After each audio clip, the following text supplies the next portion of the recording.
यहाँ पर हमें दो मैट्रिसेस A और B दे रखे हैं जिनका साइज n/n है और आपसे पूछा गया है कि कौन से स्टेटमेंट ट्रू नहीं है।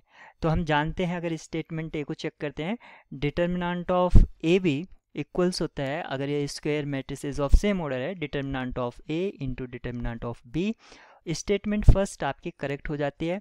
स्टेटमेंट बी अगर देखते हैं, डिटर्मिनेंट ऑफ के ए, जहाँ पर के कोई स्केलर है, ये हो जाता है के टाइम्स एन डिटर्मिनेंट ऑफ ए। ये भी आप डायरेक्ट रिजल्ट होता है, तो ये स्टेटमेंट भी आपका ट्रू है। ये प्रॉपर्टीज ऑफ डिटर्मिनेंट में जो आप स्कूलिंग लेवल पर पढ़ के आए हैं वहीं से है।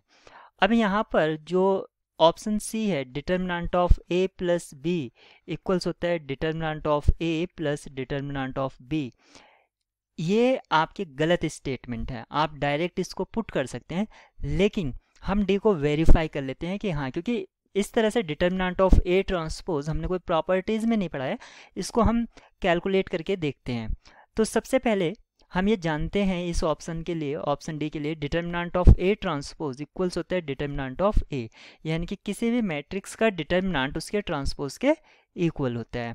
यहाँ पर आप देखिए, जो ए इनवर्स होता है वो कैसे हम फाइंड आउट करते हैं, adjoint of A upon determinant of A. इसको मैं लिख सकता हूँ 1 upon determinant of A into adjoint of A. यहाँ पर ध्यान देने वाली बात यह है कि एडजॉइंट ऑफ ए जो है एक मैट्रिक्स है और 1 अपॉन डिटर्मिनेंट ए ये एक स्केलर है। तो जब मैं इसका डिटर्मिनेंट ए इनवर्स का फाइंड आउट करूंगा तो यहाँ पर जो स्केलर है, प्रॉपर्टीज जो ऑप्शन बी में दे रखी है, क्या प्रॉपर्टीज है, k raise to the power n determinant of K A, ये क्या हो जाता है k raise to the power n determinant of a, जो ऑप्शन बी में प्रॉपर्टी है। तो स्केलर यहाँ पर है 1 अपॉन डिटर्मिनेंट a, इसके पावर n और डिटर्मिनेंट ऑफ एडजॉइंट a।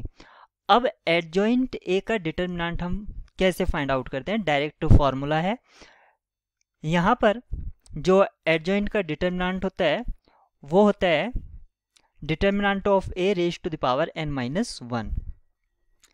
अब यहाँ पर ऑप्शन बी आप देखिए, ऑप्शन बी को पूरा लिख लेता हूँ मैं, determinant of A transpose equals to 1 upon determinant of A inverse.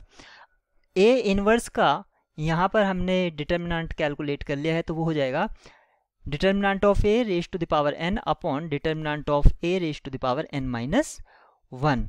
यहाँ से अगर मैं इसमें लॉ ऑफ एक्सपोनेंट लगाता हूँ तो मुझे मिलेगा determinant of A transpose equals to determinant of A, और ये आपका ट्रू होता है।